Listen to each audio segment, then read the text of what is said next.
Take me to the sea, wash away my worries, let my soul be free.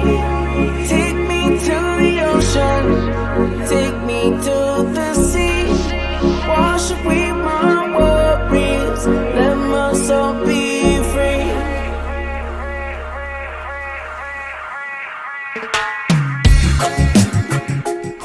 Hello world, I'm Max. Back in IRL, I go by Curtis. Welcome to another episode of the State Copy Podcast. As always, I'll remind you to review episode 0 and its appended segments for terms, conditions, and disclosures applicable to the entirety of this content. Thank you.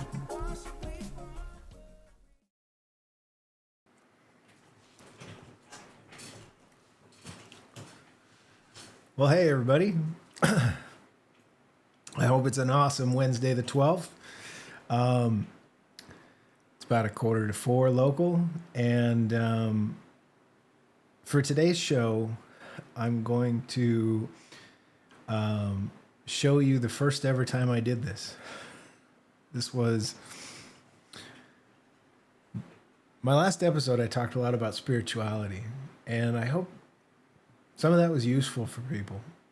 I think I painted it very analytically, as I tend to do. But now I want to show you some of the magic of it. So the day after I found spirituality, I felt moved to do this for the first time. And I describe why. I describe a perfect moment in my life that unlocked an enlightened understanding of myself and the universe that changed everything forever, right at about 42 and a half years old. I'm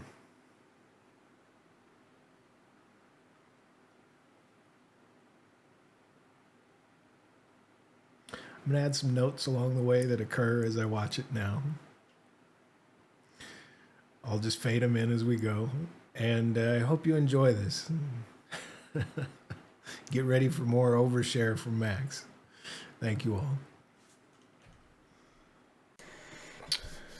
All right. Well, there's a timestamp on these videos, but I'm going to still say it's December 6th, 8:30 a.m., Sunday. And I'm trying this for the first time. I have recently listened to a lot of podcasts that talk about, one in particular, I was listening to Matthew McConaughey on Joe Rogan podcast, talking about the value of sort of keeping a journal. Just to kind of capture really important thoughts or thinking in the moment, so that you can refer back to it later in life. And the conversation was pretty compelling, I thought. Like, I can remember times where I've had significant changes to how I think about things, and I kind of wish I had something like this for those moments. And yesterday was was a really significant day. So this year has been huge. Finishing my marriage with Donata, that was incredibly difficult. There's been all kinds of sort of reflection I've done and thinking about it, and as of today, not a moment of hesitation or regret or any of that around it, and I'm pretty confident that's how it will stay. Really, I just feel free in a way that I need to be. Like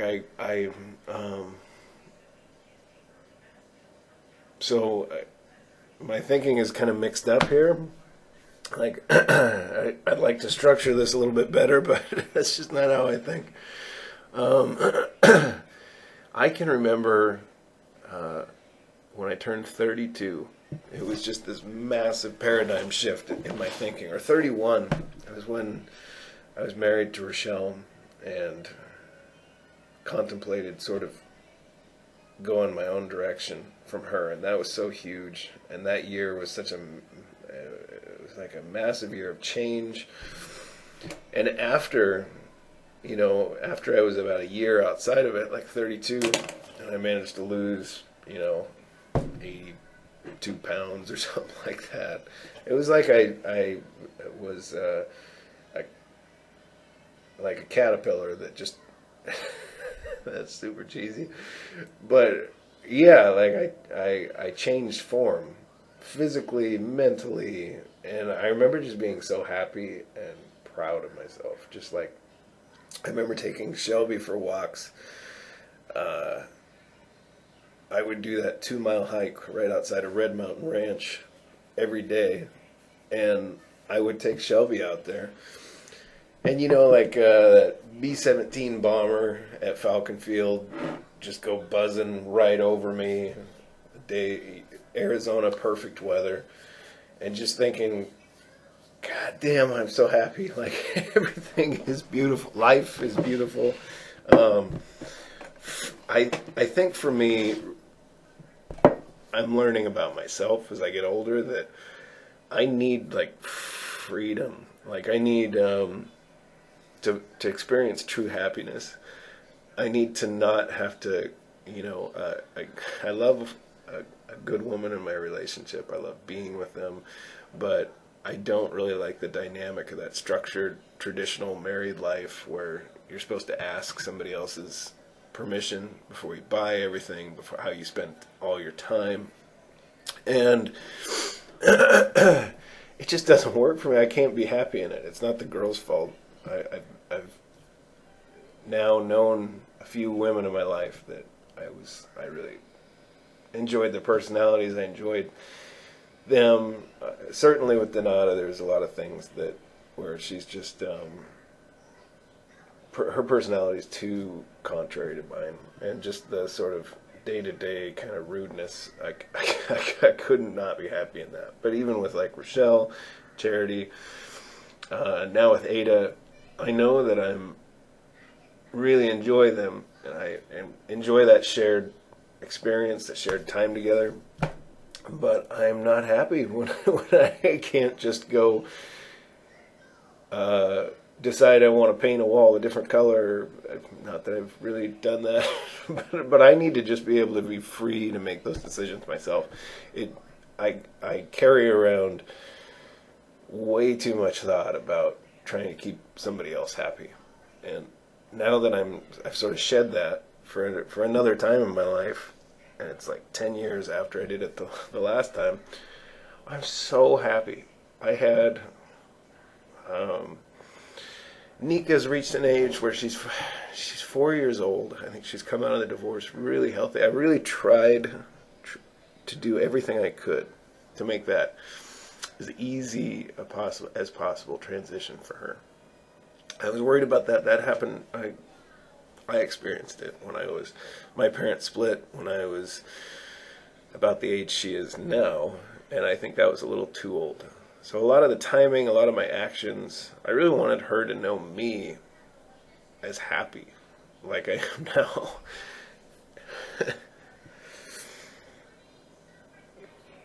I'm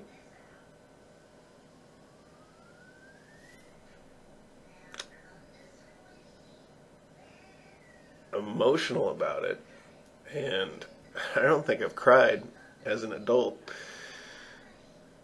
Really, I mean, I'm gonna sneeze. Oh man, I've watched a sad movie or something like that, or something that really moves me emotionally, and my voice will crack a little bit. But yesterday, Nika, I feel like we had just finished dinner, and I set her down, and she was watching some show she likes, and I said, okay, I'm going to go in the garage, and I'm going to just, I got all these materials for doing my grow. Marijuana is legal in Arizona now, and I've decided it's going to be my next new fun hobby is to grow pot. So I bought like a grow tent, and I had it set up in my little shop area in the garage. And I'm just walking around. I installed the new microwave today, and so I spent a whole day with Nika. I was kind of hungover. Came over last night, had a good time with them just around the campfire in my backyard. And life was beautiful. Like, it was just a moment where I was just reflecting on the whole experience of a day where I felt like shit. My brain was mush, but I just spent it all day with my daughter.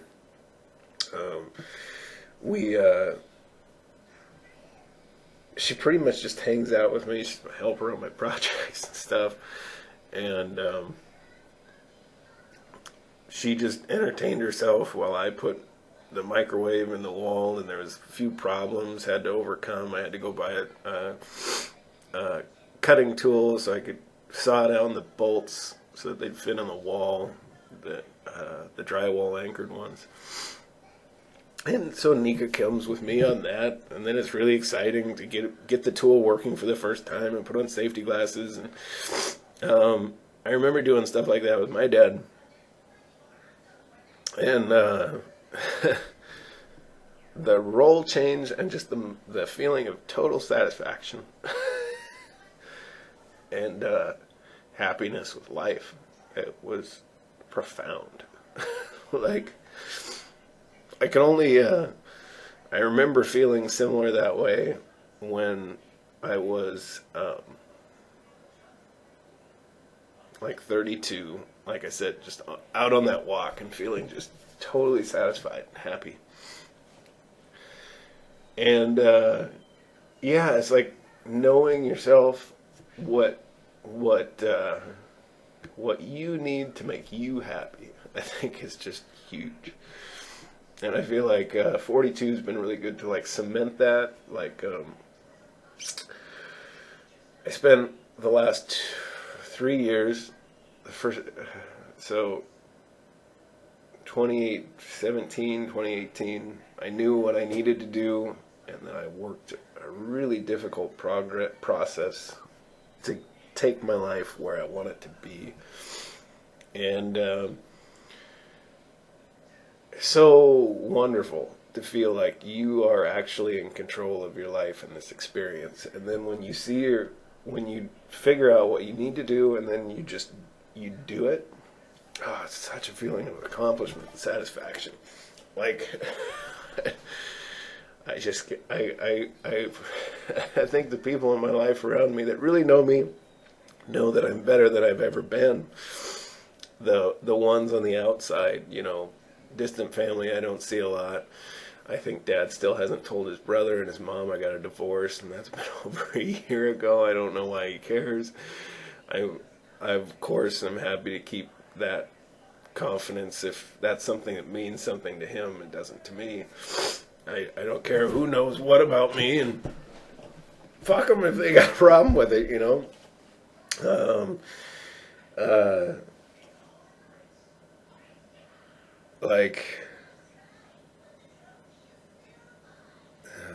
losing train of thought. That's another reason I want to do these.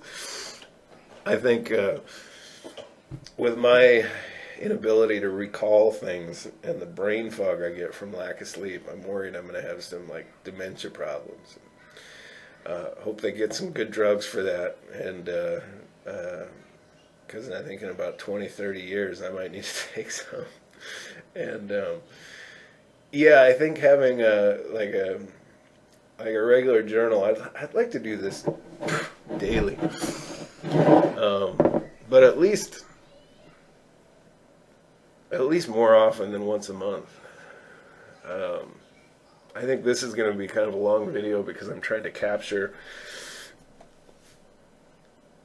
everything in life up till now in a video log. But yeah, so yesterday was so meaningful, and I was also listening to this book. I listened to an audiobook called the Stormlight Archive series. Forgetting the author's name, Stafford or something. I'm gonna look it up. Be fun to refer back to it if I watch this video in 30 years.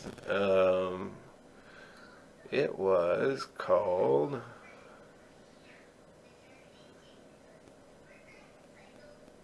Rhythm of War by Brandon Sanderson. It's the third book in a series, and a really big book. I think they're like 1,000 pages, 55-hour book.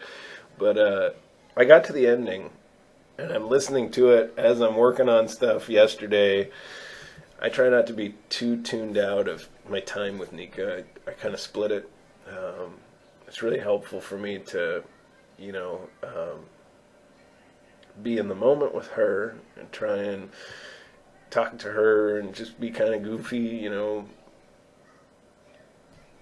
fun time with Dad. I don't want to be listening to a book or a podcast all my time with her. So I try and pay attention to that. But so, we had the whole day together, just her and me. We didn't really see anybody else. We, after we went to Home Depot and got tools and the tool I needed for that project, she wanted a lollipop, but she knows that she can't have a lollipop and an ice cream cone. Trying to teach her good eating habits. And so yeah, I went and got her ice cream. I said, well, which do you want? Oh, she goes, ice cream. Let's do ice cream cone. And now, dangerously, I have this Dairy Queen right around the corner from this new house, and I could go on for 15 minutes about how much I enjoy this house and how much life's improved since I got here. So yeah, we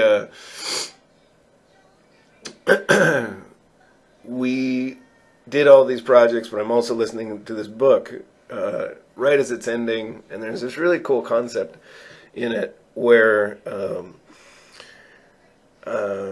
there's this sequence near the end where the main character is sort of falling through the air and time has stopped, and he has to sort of force himself to grow. There's this the author has this concept of these becoming radiant, and then there's these 5 sort of stages to it based on oaths that you take and sort of being ready for it.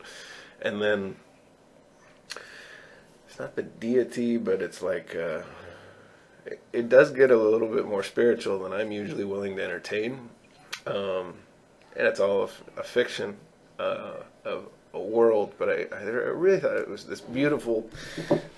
Kaladin Stormblessed is the main character's name, and he's forced to kind of like get past how he's really committed to saving all these people around him, and then when they die, it sort of eats away at him really bad to where he's stuck and he can't grow. He can't accept what in the story is the 4th ideal on his path. And in that moment, as he's giving up, his brother, who died in battle when he was much younger, like years before, he never forgave himself for it. And he met with his brother, and his brother kind of explained to him that, hey man, it's okay that those moments that people have together,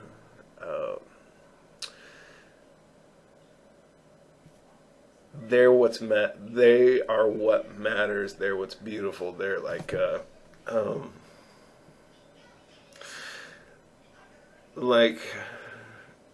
and the reason I go into all this, and the reason it mattered, and I think really resonated in my thinking, is because I've been atheist my whole life, not spiritual, and I think just because the traditional stories of who we are, what happens when we die, what's it all for, Christian faith, definitely. all the other wackier ones, definitely, and all the more normal ones, definitely. Like, it just has never made sense to me. But I've been deeply jealous of people that are spiritual, because I feel like they have that to draw off of, and it gives them sort of strength and comfort. And as they're dealing with difficult things in life and sort of personal struggle, I think people that have faith and, can go talk to themselves, close their eyes in the dark and talk to themselves, praying.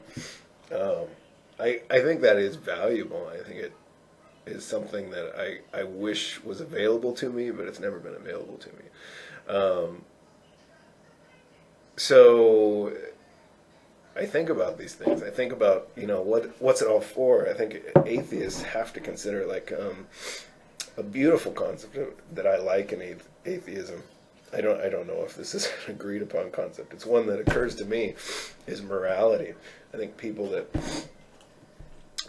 that aren't atheist and they try and get in the head of an atheist wonder, well, what stops you from just running around murdering and raping and just being awful? Like, if you're not going to go to hell for it. And I think they're missing the point. I think that once you take away the disincentive of hell, or the incentive of hell for your behavior, and you just be good because you know it's right, like and you just want to be that way, it's far more noble. And I think that's something atheists have kind of figured out, and it's beautiful about it. But I think that there's a struggle that I've seen when I'm dealing with, like, really hard times. When you have that belief system, there is this, what's the meaning? What's it all for? I've never felt sort of like the darkest thoughts where it's, I have thought through, why not just end it all? But not in a real, like, I would say if you're ever somebody who's considered that type of, you've gotten depressed in your life, and you, I envision stages to it where thoughts occur to you, like suicidal thoughts. Like they say, there's a disclaimer on 50 drugs out there now that it may cause suicidal thoughts. So you can think these things through, you can conceptualize them, and then there's progression probably in that, where you're just so lost and so tortured by existence and your depression, where you now take it to, okay, this is how I'm going to end my life. This is, and then there's go buy the gun, or go, check out the bridge you're going to jump off of, or anything people do. I've never gotten any of those sort of advanced stages, but I have sort of contemplated when things are really hard. It's kind of like we are a grain of sand, a speck of dust on a speck of dust in the Milky Way galaxy we live in, with all these billions of stars, and we are so insignificant. So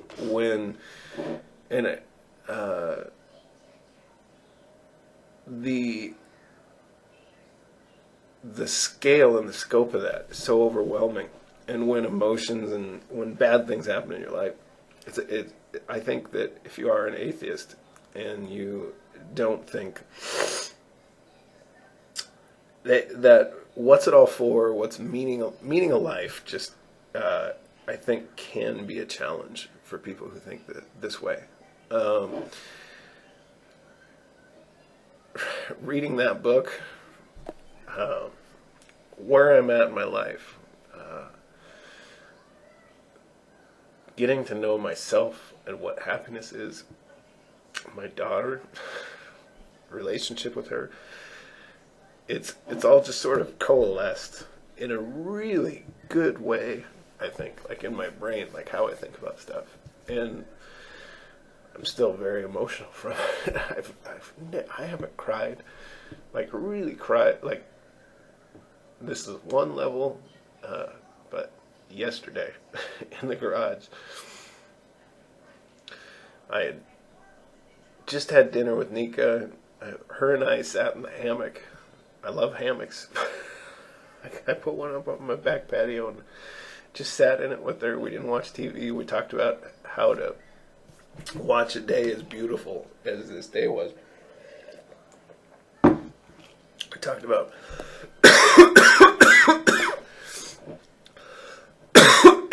the birds flying that we saw, the trees.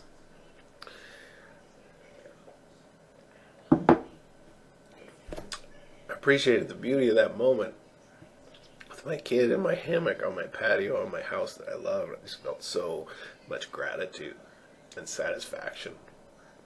It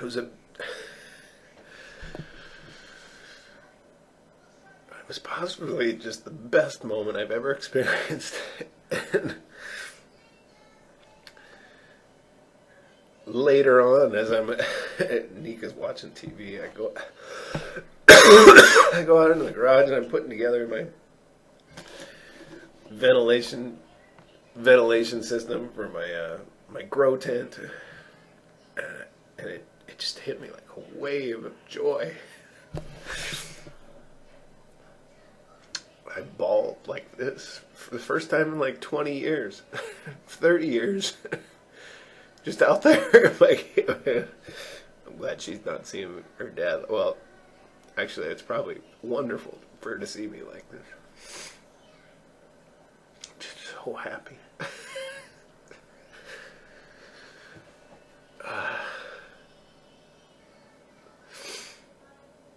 So that's what this video is. I wanted to capture this, so if I lose it ever, I can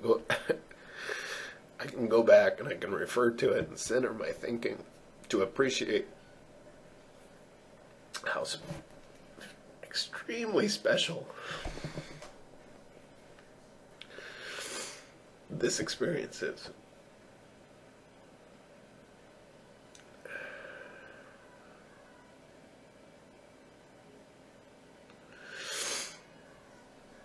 I'm going to do more of these. I think now I got to go.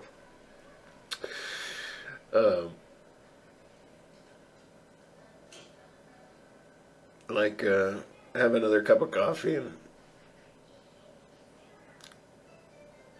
go check out of this deep thought for one. It's so much. I hope I do this a lot. Maybe they won't be a half hour long every time. Maybe they'll be 2 hours long. I don't know. But I can see how doing this and having this sort of insight or like snapshot of my thinking on momentous days or even boring days, to be able to look back at big things, big change, and that's not how I want to say it, like just meaningful thought. And so I'm gonna try and do this on the regular. Bye, Curtis, or whoever may witness this in the future. Now it's coming around, you're feeling cut down and in the ground, and so we all